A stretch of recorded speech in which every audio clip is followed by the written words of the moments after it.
채널A 캐치. 이순신 장군의 활약은 임진왜란 초기에 집중되어 있습니다. 1592년 5월 7일의 옥포해전부터 9월 1일 부산포해전까지 4개월 정도의 기간 말이죠. 한산도 해전 이후로 히데요시가 조선수군과의 해전을 피하게 했고, 부산으로 들어오는 남해안 일대에 외성을 쭉 세우는 벙커 전술, 터렛 전술로 들어갑니다. 평양을 함락시키고 왜군을 추격했지만 벽제관에서 불의의 일격을 당한 명군, 벽제관에서 명군을 저지했지만 보급과 방어의 한계를 느끼고 전선을 축소해야 했던 일본군, 양측은 조선의 의향이야 어찌됐건 강화회담에 들어갑니다.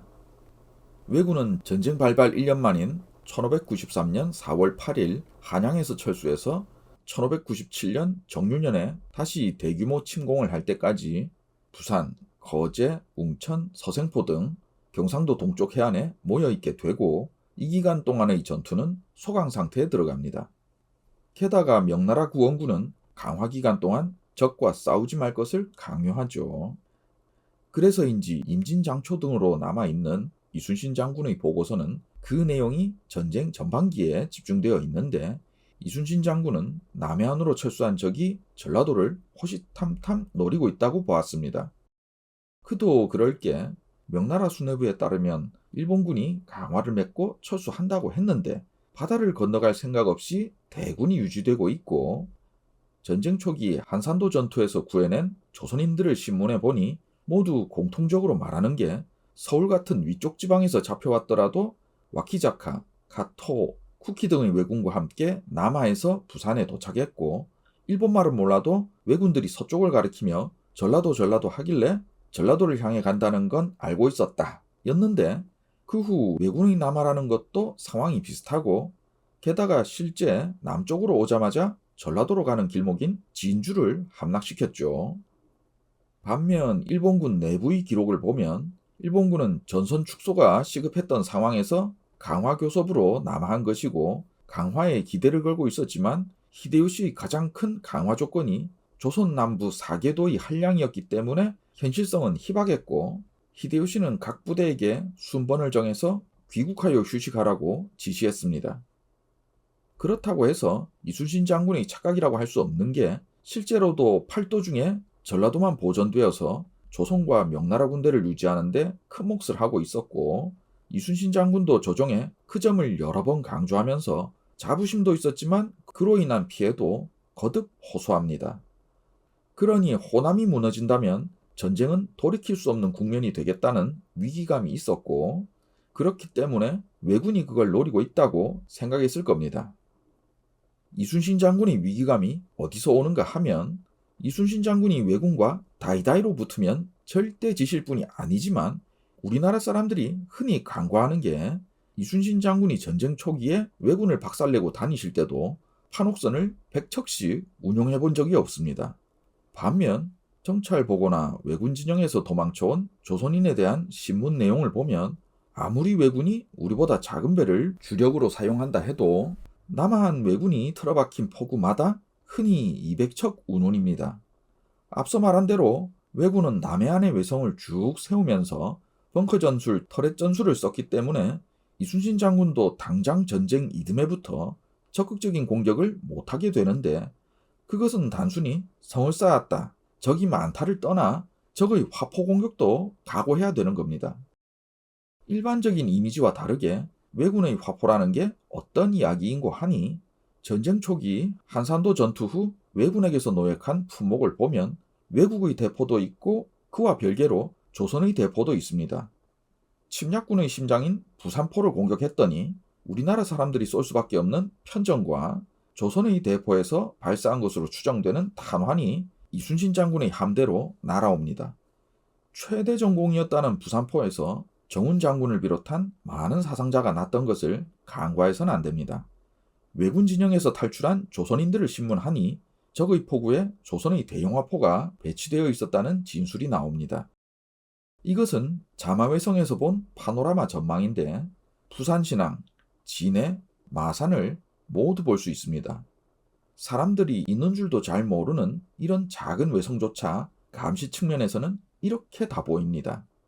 그러니까 이순신 장군의 우려라는 건 조선의 삼도 수군을 한산도에 전진 배치한 상황이지만 우리 수군보다 훨씬 병력이 많은 일본군 쪽에서 조선의 보급기지인 전라도로 밀고 들어오면 너무나 위험하다는 상황인데 수군이 무너지면 돌이킬 수 없는 국면에 빠진다는 겁니다.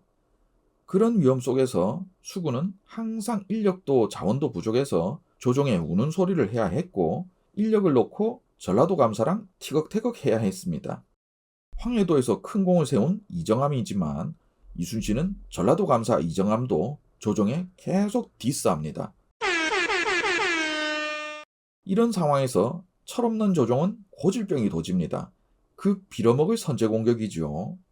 한강에서도 임진강에서도 평양에서도 강화의 관군과 의병에게도 그리고 이순신 장군에게도 정신 못 차리고 언제나 선제 공격 타령입니다. 적을 몰라도 너무 모르고 아군을 몰라도 너무 모르는 짓거리죠. 출동해서 적을 무찌르라고 부산을 쳐서 적의 배후를 차단하라고 하지만 적의 병력과 군선이 훨씬 많고 조선 수군이 쳐들어가면 포구 안에 배를 버려두고 고지에서 총과 대포로 조선군을 공격합니다. 이순신 장군은 웅천부터 격파해야 부산으로 갈 수 있다고 수륙 합동작전을 누차 강조하지만 육군에서 그게 제대로 될 리가 없습니다. 벙커, 터렛을 피해서 부산으로 향한다 하더라도 애초에 왜군이 주둔하는 각 포구에 배들이 많다고 했는데 그 배들이 앞뒤로 몰려들면 아무리 이순신 장군이라도 감당할 수가 없죠.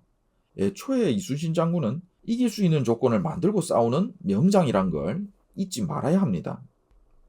이러니 이순신 장군은 전쟁 초기처럼 적진 깊숙이 출동할 수도 없었고 부산포 공격은 꿈같은 이야기입니다.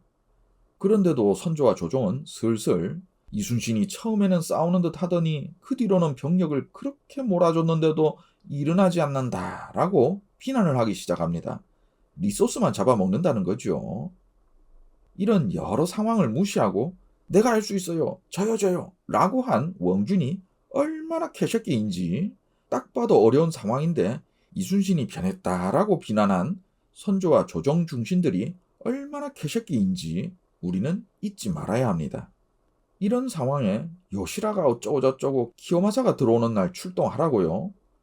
저는 코니시와 키요마사가 짠 이중 간첩 사건이라는 것도 믿지 않지만 선조 수정실록에 기록되어 있는 이순신 장군의 주장은 백길이 험하고 반드시 복병이 기다리고 있을 것이며 전함을 많이 출동하면 적이 알게 될 것이고 적게 출동하면 우리가 습격을 받을 텐데 키요마사가 다대포로 들어왔다고 하지만 그건 유인작전이다 라는 거였습니다.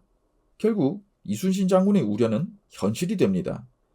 밀려 들어오는 대군과 정면으로 싸워도 걱정인데 호랑이 아가리에 날 잡아 잡수쇼라고 고개를 들이민 원균과 선조. 다시금 개객기죠.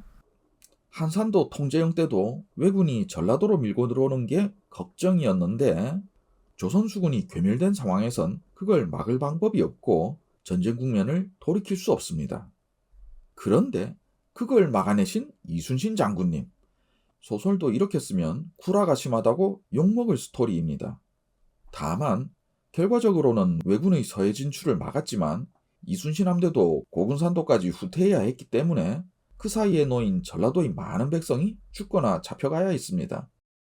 선조와 원균은 진짜 개객기입니다. 선조, 원균을 재평가하자고요? 그건 역사를 하나만 알고 둘은 모르기 때문에 하는 소리입니다.